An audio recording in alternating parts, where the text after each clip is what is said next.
สวัสดีทุกคนสวัสดีพี่ทุกคนเด้อยินดีต้อนรับเข้าซองเพลงละน้อยสาวลาวสวัสดีตอนแรงๆเด้อพี่ห่างหายจากการลงคลิปไปก็ถือว่าหลายมื้อเติบพี่ละน้อยหากะมาแข็งแรงหน่อยนึงเพราะว่าส่วนหนึ่งก็คือพี่ฮู้แหละละน้อยก็เป็นไข้พี่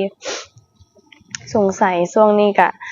ไข้หวัดใหญ่เนาะพี่ทางฝั่งไทยก็ถือว่าเห็นข่าวหลายเพิ่นเป็นหลายคนแฮงพี่ละน้อยก็สงสัยตัวเองแหละว่าน่าจะเป็นไข้หวัดใหญ่เพราะว่าอาการน่ะก็เคยเป็นมาอยู่แล้วเป็นหวัดเป็นหยังนะแต่ว่าเทื่อนี้น่ะหนักแฮงอีหลีพี่ละน้อยเคยเป็นโควิดเทื่อนี้หั้นรู้สึกว่าหนักก่อนโควิดอีกอาการเพิ่นแบบเจ็บหัวพี่เจ็บหัวปวดต้นปวดโตตอนนั้นอีกนั้นเฮาหั้นจะบ่ได้ไอตอนนั้นอีกหั้นจะบ่ได้ไอเป็นแรกๆหั้นจะมีไข้เลยช่วง2มื้อทำอิฐหั้นน่ะมีแต่ไข้2มื้อปลายมีแต่ไข้แบบไข้คิงร้อนตัวร้อนมีตอนกลางคืนนั่นแล้วเราจะนอนบ่ได้ลุกมากินยาโตร้อนตอนมันไฟพู้นแหละแม่เพิ่นก็มาเบิ่งเอายาหยังให้กินข้าวแล้วไปนอนค่อยนอนได้พี่พลิกไปพลิกมาตอนประมาณช่วง2 โมงมีมื้อหนึ่งตื่นมาก็ไข้ก็หยังแล้วช่วงประมาณมื้อที่3มื้อที่4มื้อที่5มื้อที่6มาหั่นล่ะเริ่มแบบไอเริ่มคันคอหาก็เริ่มสิมีหวัดเป็นหวัดได้บัดนี้น่ะตอนนั้นอีกหั้น2มื้อทำอีกหั้นเป็นไข้บ่เคยเป็นแบบนี้มาก่อนคันว่าเป็นก็เป็นรวมอยู่นำกันหั้นนะเป็นนำกันคันว่าไข้ก็ไข้คันว่าไอก็ไอคันว่าเป็นหวัดก็หวัดหั้นนะบ่เคยแบบสิมาแยกเรียนมือเป็นแนวหลายอย่างเนาะนี่จักเทื่อนี้หั้นรู้สึกว่าหนักแฮงอีหลีจนบ่ได้ลงคลิปแล้วพี่เอ้ยแล้วน้อยก็เมื่อยแต่ถึกมื้ออันเพิ่นได้ป่าอีกแล้วหั้นเป็นไข้หั้นน่ะมีประมาณ2มื้อแหละก็ได้ฟื้นแม่เพิ่นก็อยากให้เรามาถ่ายคลิปนั่นแหละพี่อยากมาถ่ายคลิปลงย้านพี่ลืมเป็นมื้อที่ได้ป่าน้ำเพิ่นกำลังแบบลงไวแฮงอีหลีลงมือประมาณแมตช์ปลายมื้อละแมตช์ปลายเลยเพิ่นลงน่ะแล้วมันก็มาฝืนถ่ายคลิปย่อกระดุ้งย่อก็บ่ได้ย่อหลายดอกย่อพอ10ไปบาทแล้วก็ให้แม่เพิ่นย่อพี่ตัวเองก็อดใจบ่ได้แน่แบบป่าได้หาก็พากันเซาย่อกระดุ้งกับมื้อนี้แหละพี่ล่าสุดแม่นมื้อวานนี้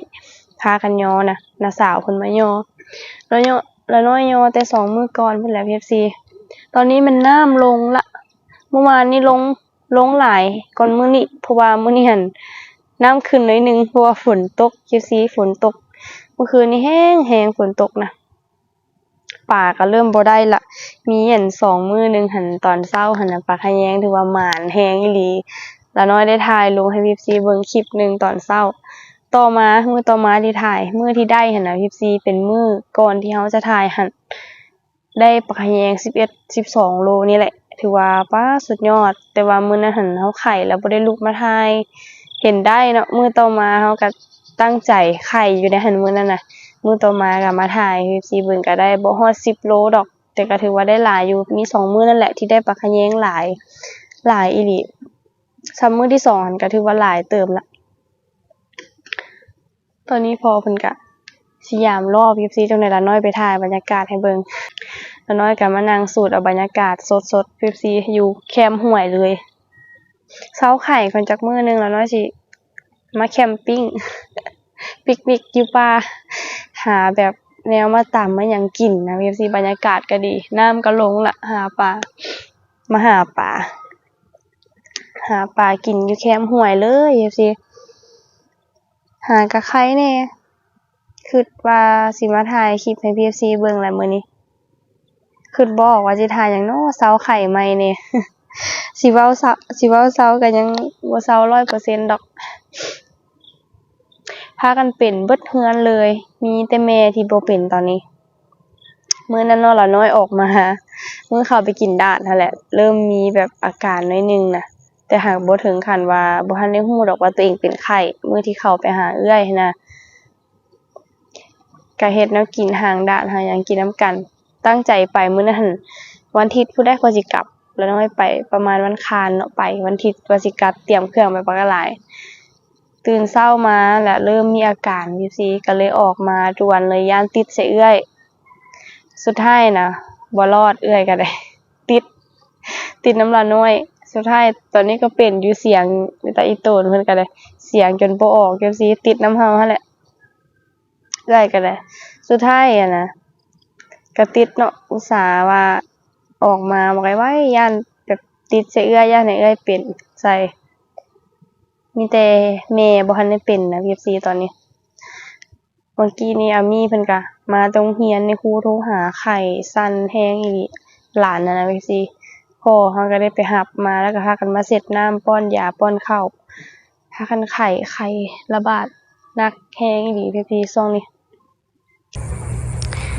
พา FC เบิ่งบรรยากาศหลังจากที่น้ำลงเบิ่งแถวนี้ก็คือเปื้อนมาอยู่มาหยะเลยบ่อนนี้ก็คืออันช่วงที่ละน้อยกับแม่เพิ่นพากันยำนะ FC ยำตึกกระดุ้งยอกระดุ้งอยู่นี่แหละพุ่นน่ะน้ำขึ้นจนมาฮอดพี่แหละก็พากันยำมันตึกอยู่พี่จนมุนเอเล่เลยน้ำลงเทละคันไปกับยอไปฝนตกมาเมื่อคืนนี้ซุ่มๆในหนึ่งเมื่อวานนี้เพิ่นก็แห้งแล้วแหละบังเอิญว่าฝนตกช่วงประมาณนั้น10 โมงแห้งแท้แห้งว่ะฝนตกแห้งนะฝนน่าจะเบิดแล้วแหละ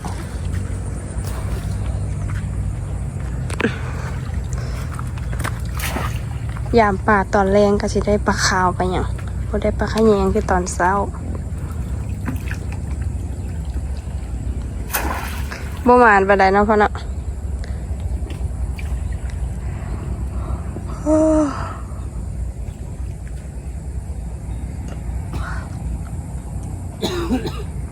พ่อก็ยังบ่หายดียังไออยู่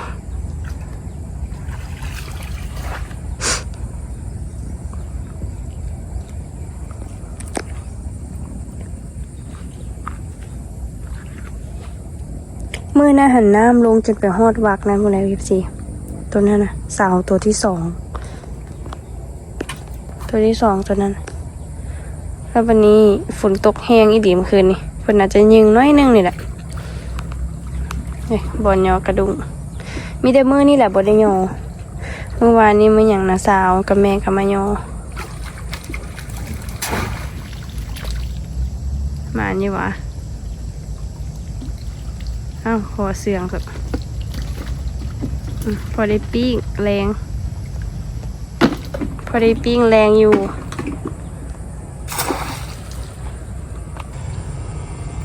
ตอนนี้กำลังจะกลับบ้านแล้วพี่ซีมาเลาะสูตรบรรยากาศนี่น้ำขึ้นตอนนั้นนะจนมาฮอดพี่ซีช่วงหนึ่งน้องเงิมยิงบัดตอนเพิ่นแห้งนะไวลงไปสาเพิ่นกับชีวิตละ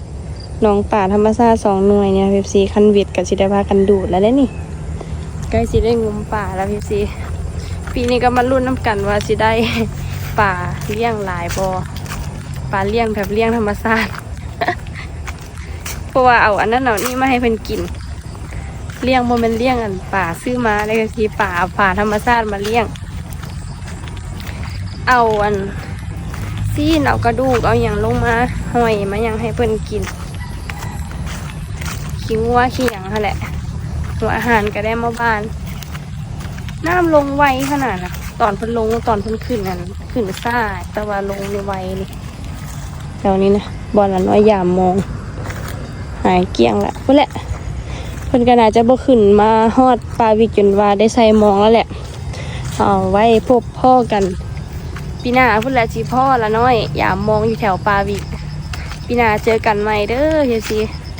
ปีนี้ก็ถือว่าผ่านไปป่าก็ถือว่าได้หลายพอสมควร